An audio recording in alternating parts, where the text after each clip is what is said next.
É sepse ou choque séptico? É uma grande dúvida do estudante de medicina. Por isso que hoje eu estou aqui com o professor Ricardo Zantieff e ele vai tirar várias dúvidas sobre o tema.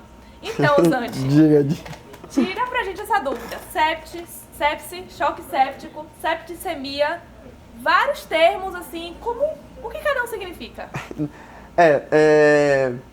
Eu concordo, são vários nomes que alguns deles nem existem mais, que acaba confundindo bastante o aluno.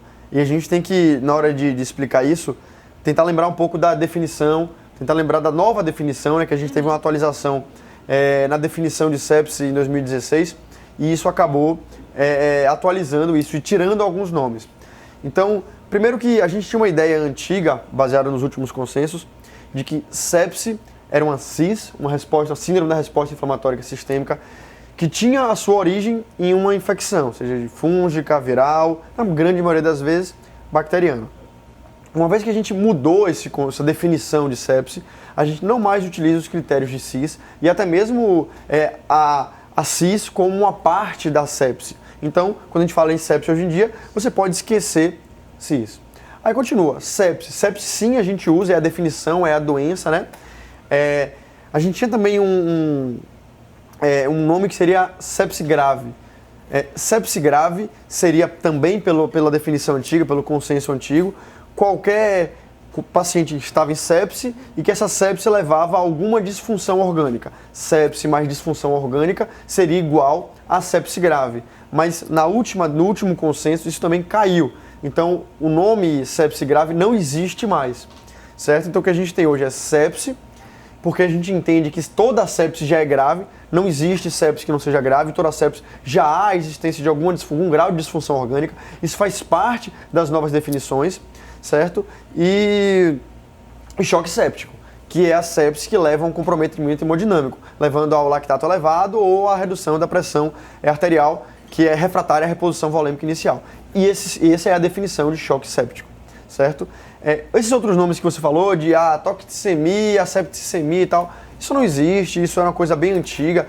A sepse demorou para ser definida como uma doença. Foi só em 91 que a gente teve o primeiro consenso e que começou a organizar as coisas. De lá para cá a gente vem tentando mudando as definições, os critérios de doença, para adequar e uniformizar. Então hoje o que a gente tem sepse e choque séptico. E só, não existe mais CIS, quando a gente fala dentro da sepse, e não existe mais sepse grave também. Acho que organiza um pouco melhor, ajudou. Né?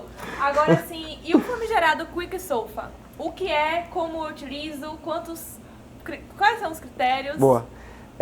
Isso tudo vem também dessa ideia de definição de sepse, diagnóstico da sepse. O diagnóstico da sepse, até antes desse último consenso de 2016, que é o sepse 3, o sepse 3.0, ele era baseado nos critérios de CIS. Então você tinha aqueles 4 critérios de CIS, se você tivesse 2 ou mais, com um foco infeccioso provável ou possível, estava aí a definição, estava aí o diagnóstico de sepse. O sepse 3 ele foi um estudo que ele se propôs a definir, a mudar as definições de sepse, dizer o que é sepse, como a gente diagnostica a sepse, e ele nem fala de tratamento, é só mesmo de definição. E ele revia, é um estudo muito bem feito, muito bem trabalhado do ponto de vista metodológico, e ele se propôs a fazer isso. E nas novas definições, a gente tirou tudo isso antigo, e hoje, por definição, sepse é uma infecção que leva à disfunção orgânica, e essa disfunção orgânica ela é medida por um score de gravidade, que é o score chamado SOFA. Não sei se vocês já conheceram, mas o SOFA é um score que ele é prévio à sepse, já existia. O estudo apenas tentou achar qual era dos scores já existentes que mais se adequavam à nova definição e o utilizado foi o SOFA, certo? Então hoje a gente tem que sepse é a infecção que leva a um SOFA positivo, com mais de 2 pontos na pontuação de SOFA, que são 6 critérios a serem olhados. Só que o critério de SOFA, ele é enorme, é uma coisa que não é prático para você ver. E a ideia de quando você faz esses critérios, você faz esse consenso, você quer aumentar a sua sensibilidade. Você quer que muitas pessoas consigam diagnosticar isso e diagnosticar rapidamente. Sepse é uma doença grave, é uma doença que tem que ser tratada de forma imediata. Então, se você tem uma sensibilidade baixa, isso é ruim. E se você bota um critério muito complicado, a sensibilidade cai. Então, para melhorar a sensibilidade, ficar uma coisa fácil de ser vista, todo mundo conseguir fazer, ser uma coisa rápida, que o emergencista faça. porque o SOFA é algo muito de terapia intensiva. Não era uma ferramenta conhecida pelos emergencistas, pelo clínico, pelo cirurgião. Então, para facilitar isso, eles criaram o Quick SOFA, também baseado em análise estatística. Eles tentaram analisar quais critérios poderiam rapidamente ajudar não a diagnosticar, não a definir sepse, mas a fazer uma triagem para a sepse. Então, o paciente que tem o Quick SOFA positivo não significa que ele tem sepse. Significa que ele tem uma triagem positiva para sepse, que é o diagnóstico que vai ser confirmado, mais uma vez, através do SOFA. E o Quick SOFA são 3 parâmetros muito simples. É a frequência respiratória, maior ou igual a 22, a pressão arterial sistólica menor ou igual a 100 e um estado mental alterado, né? Que é perder qualquer ponto na escala de Comer Glasgow. Então, se desses 3 pontos ele tem 2 positivos, isso significa que você tem um Quick SOFA positivo, que ele tem uma chance de ter sepse mais alta, que é um paciente mais grave, que tem uma mortalidade predita também mais alta, que você tem que ter uma atenção maior e aplicar os critérios oficiais para aí sim bater o diagnóstico de sepse. Tá, então se eu tenho um paciente que ele pontua 2 no Quick SOFA, certo. E aí o que eu faço? Qual é o manejo? Bom, como eu falei, o Quick SOFA, mais uma vez, ele é uma triagem. Então, uma vez que você deu um Quick SOFA positivo, aí você vai depois aplicar o critério SOFA, o score de SOFA por completo, para fechar o diagnóstico. Fechar o diagnóstico de sepse, aí começa o manejo. Bom, não é uma coisa fácil, não é uma coisa simples, não é uma coisa pra gente falar aqui no bate-papo. A gente tem consenso, a gente tem congressos inteiros que propõem discutir sepse, porque é uma doença muito complexa, desde sua fisiopatologia e, por fim, ao seu tratamento. Não existe um tratamento específico à sepse, não tem uma bala mágica, um Magic Bullet que vai lá e fala, trato a sepse com AS, eu trombolizo e mato a sepse. Não tem isso, e isso complica o nosso lado como médico. Quando não fica faltando esse tratamento específico, a gente costuma ter um pacote de medidas que vai dar um suporte ao paciente. E toda essa ideia de a gente valorizar a sepse, valorizar o tratamento à sepse, começou com uma campanha chamada Surviving Sepsis Campaign, que já é bem antiga e que ela tenta se atualizar para trazer novas evidências, melhorar as evidências e melhorar a qualidade de atenção à sepse. Como um protocolo bem estabelecido. E em 2016 a gente tem a última edição, que ele é um guideline enorme que propõe tudo o que você fazer, desde, se eu vou transfundir ou não, se eu vou medir a glicose ou não, tudo bem detalhado. Isso é atualizado e no ano passado eles atualizaram porque eles fazem pacotes de medidas iniciais. Eles querem que as pessoas entendam que a sepse é uma emergência, é uma doença que tem que ser tratada rapidamente. Que esse paciente chegou, do mesmo jeito que o trauma tem a golden hour, que o infarto tem um tempo porta-balão, eles querem que a sepse tenha uma golden hour. E essa golden hour deles chama de um pacote de medidas, que já foi predito para ser feito em 6 horas, em 3, e na última atualização deles, eles falam que é o pacote de 1 hora. As medidas que você tem que fazer na primeira hora que o paciente chega.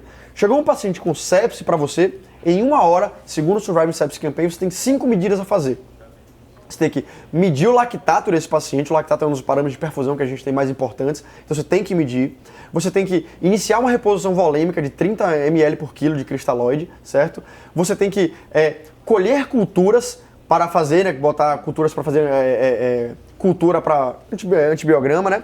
Você tem que iniciar antibiótico para esse paciente, certo? Iniciar um antibiótico de amplo espectro, e você tem que iniciar drogas vasoativas se a pressão desse paciente, a pressão arterial média, ficou menor ou igual a 65 níveis de mercúrio. Essas são as 5 medidas iniciais que a gente tem. Esse é o pacote inicial, mas isso aí, cara, se a gente for discutir por detalhe, vem uma infinidade de coisas do manejo do paciente séptico, que é muita coisa. E aí é uma celeuma discussão, faz corticoide, não faz corticoide, o protocolo diz que tem indicação fazer, os estudos mais recentes dizem que não, a gente pode debater isso aí, até para pessoas bem mais especialistas no assunto do que eu até. E outras coisas, se vai pegar acesso central em todo mundo, se não vai, se vai seguir a Early Go Direct Therapy ou não, os estudos se debatem muito nisso aí. Mas assim, o pacotão que você tem que saber, aquele pacotão clássico, essas 5 medidas, que é o pacote de 1 hora. Tá, e se o Quick SOFA der menor que 2? Velho, se o Quick SOFA for menor que 2, você não, mais uma vez, o que vai bater o martelo é o SOFA. O Quick SOFA, ele serve, além de uma triagem, como um marcador de gravidade, de paciente que merece mais atenção, que você tem que investigar com mais cuidado. Acima de tudo, ele é para isso. Então, um Quick SOFA menor do que 2, não necessariamente quer dizer que ele não tem sepse. Inclusive, essa é uma das maiores críticas do sepse 3, que é essa nova definição. As pessoas, inclusive o ILAS, que é o Instituto Latino-Americano, que é bem mais aqui do Brasil e tal, ele critica muito a nova definição, o sepse 3, porque ele acha que ele ficou muito específico, pouco sensível. que você colocar 2 critérios, você deixa passar muita gente que pode ter sepse e que você não conseguiu triar positivo. Então, inclusive, o ILAS ele propõe que essa medida do Quicksolve seja de 1. O paciente deu 1 positivo, você já tem que dar o triagem positivo e começar a investigação. E aí vai diferença de consenso, quem acha uma coisa, quem acha outra. Mas não é porque não tem 2 que não é sepse e não é um paciente grave. Sim, o paciente tem um estado mental alterado, uma PAS abaixo de 100, uma frequência respiratória acima de 22, é um paciente que você tem que investigar do porquê isso está acontecendo. Beleza? Beleza, Dante. Valeu, tirou minha dúvida. E é isso, gente. Valeu, pessoal. Espero que vocês tenham aprendido um pouquinho com a gente aqui nesse bate-papo.